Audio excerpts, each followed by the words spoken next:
Cette formation s'inscrit dans une démarche proactive visant à renforcer l'efficacité de l'exécution budgétaire au niveau local.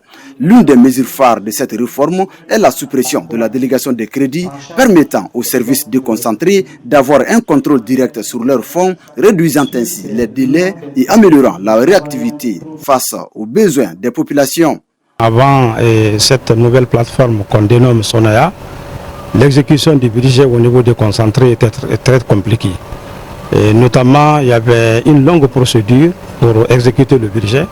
Et une fois le budget exécuté, il y avait tout un problème qu'on avait avant d'avoir accès au montant en question.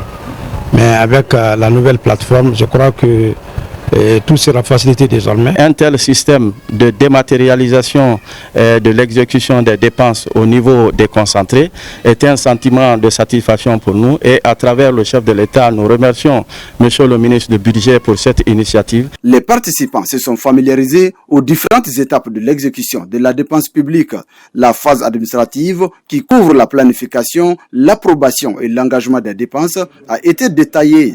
Durant 3 jours, on va les apprendre des notions d'abord théoriques sur les procédures, les textes, le contrôle, la comptabilité. Et ensuite, ils vont avoir vraiment un exercice pratique.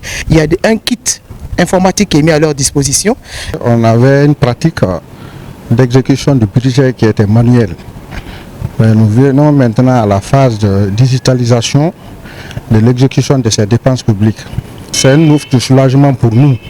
Surtout quand vous voyez le nombre d'instances de paiement souvent sur la table par rapport à tous ces retards-là.